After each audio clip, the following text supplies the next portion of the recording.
Welcome to Frostgrave, a tabletop war game in which the players take on the roles of powerful wizards and lead their small war bands into the frozen ruins of the city of Felstad in search of lost treasure, enchanted artifacts, and forgotten secrets of magic. One of the key reasons for adventuring always seems to be the search for treasure. So what we're going to be doing today is we're going to be making some treasure chests that can be used in Frostgrave or in any other fantasy game that you need treasure for. Now, the treasure chests I'm looking for, not your run-of-the-mill chests, maybe little tiny things that are all blocked up. These are going to be open with all sorts of riches overflowing, gems, jewels, gold pieces laying on the ground in front of it. So with that, let's get to the build. Now, my first task was to get a model, and I ended up getting one from Thingiverse. There was a whole bunch of chest models out there, probably about 30 of them. So I grabbed one that had the detachable lid, and I printed it off on my Anycubics Photon printer. These are actually quite affordable these days. I just took a look on Amazon. They're selling for $434. I bought mine for like $500 about a year ago, so pretty good. So the next step I'm doing now is I'm taking some air dry clay from Crayola and I'm packing it inside the open part of the chest. That's going to give us the base to put our coins and other treasure items that are going to be inside the chest. Now, for the items that are going to be outside the chest, sort of spilling out and in front of the chest, I'm placing some hot glue on some parchment paper, and I'm going to use that as my base. Now, what I wanted to do here is I wanted to make sure that I didn't get the hot glue underneath part of the chest or the whole chest. I didn't want the chest to be sort of raised up in the front and sitting kind of cattywampus, because if you figure stuff's going to be falling out, it's going to be falling out. It's not going to get underneath the chest. So what I'm doing is I'm being very careful as I'm putting these down,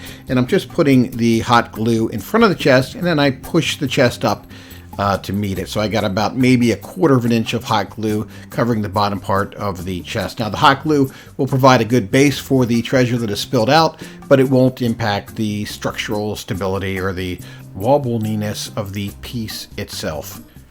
Okay, you can see they have all dried. You know that hot glue only takes 5 minutes or so to dry or cure. I guess it's really not drying, it's just cool. It takes 5 minutes to cool.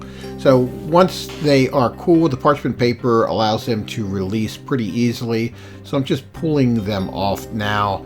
Now, the one thing that you can expect if you are using the hot glue is that you are going to have some of those threads that will appear. So they're pretty easy to clean up.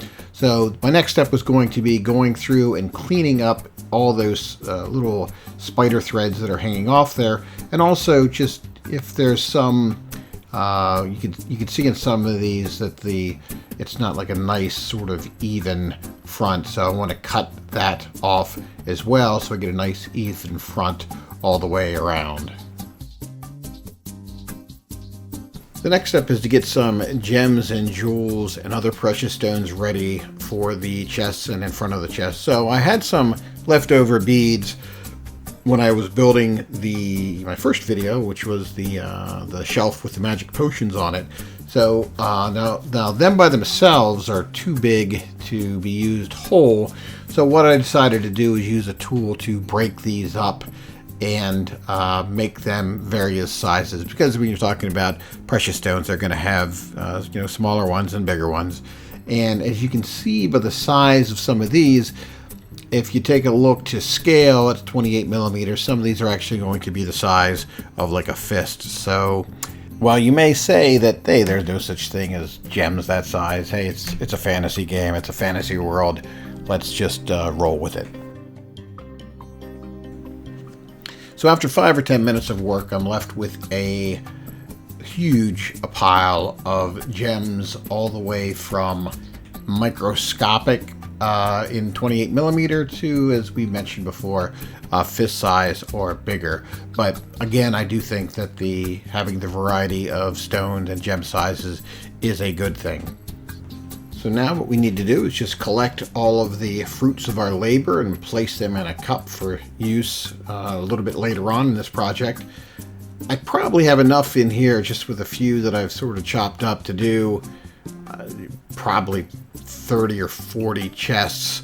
I certainly won't need that many, but perhaps I'll even do a chest just full of gemstones and with very little coins, but we'll see what we'll do. Now that I've got the inserts in and the base for the treasure spill, I've used the Vallejo black primer paint to prime the chest. Now, I made 12 of these to begin with. Not sure I'm going to need all those, but I wanted to have a nice variety of colors to choose from. Now, the reason I did decide to go with different colors was because I wanted to have some options when it came to maybe having some chests signify different things or identify what the chests were or the contents of them prior to the game. So the next step here is just putting a white base coat on the part where the wood's going to go. Now, the reason I'm using a white base coat is because I'm coming back and I'm just using a ink, various color inks, to paint the chest itself. The reason I wanted to go with this, I figured the colors would be a little bit on the softer side, and it would really look more like aging painted wood, and I'm pretty happy with the way these things turned out. Hindsight being 2020, if I was going to do this over again, I would have used a white base primer, the Vallejo white primer, as opposed to the black that I used, because this painting of the white inside here actually took me the longest part of the painting process. What I'm coming back now, I'm using the side of the brush to do this as well. As I'm using a gunmetal and a silver mix to provide the base color for all of the strapping on it. Again, it's key on pieces like this that you want to let the brush do the work and just use the side of it where you can. And the nice edges that the 3D printed chest here provides makes it quite easy to do so. So that task wasn't too difficult. So now we have the bottom part of the chest with the primary color and the silver trim on, and we have the lid as well. So we're about ready to move on to the next step, which involves putting the base color down for our gold. So that's going to be on the overflow area and on the inside of the chest as well. For the coins, we're using this product called GreyTowerGames glitter. So I have the silver and the gold versions of each of those. And we're also going to be using our previously created precious stones and gems and jewels. So I'm mixing the silver here to the gold that I've already put into the cup because I want to get a nice mixture of those. Now, interestingly enough, whenever we put these on, it's really difficult to distinguish between the silver and the gold coins. I prepared the inside of the chest with some Elmer's glue all. Now I'm pouring the coins on top of it. Now, obviously, you want to have something to capture the excess over the top, or that spills over, just like you're doing flock, so you can collect it and put it back in your container. After I let that dry, I came back in and put another coat of Elmer's glue all on top, maybe cut at 50% with water just to lighten it up a little bit. What I wanted to do that is to seal in the coins, to lock them into place, and also to provide a base to put in the gems and jewels. So after this project was already well underway, I was at the local Hobby Lobby with my wife one evening, and I came across these check beads. Now, the really nice thing about these check beads is they're very bright, they're very vivacious, they're very colorful. So I picked up a few packs for them, including the 3 you see here. I also picked up a clear one to be used as diamonds later. Now, for those check beads, what I decided to do was come back in and apply those with super glue, as I was a little bit worried that repeated applications of the Elmer glue all might make the appearance and dull the sheen of the coins, but that proved to be something I didn't have to worry about. Now, for the other chests in the first batch of chests that I built, I decided to whip up a whole concoction, a combination of both the coins and the glass beads, the check beads only. So with that completes the project. You can see the fruits of our labors here, and I really, you can see in the video, I think, how the lights just bounce off the coins. They actually look like a pile of coins and gems and jewels the way they sparkle. So I have a few other videos that I'm shooting now, all related to Frostgrave. They are related to game tiles, rune building / scatter terrain, building a crypt for the scenario 1, and also some miniatures. So those will be coming out shortly.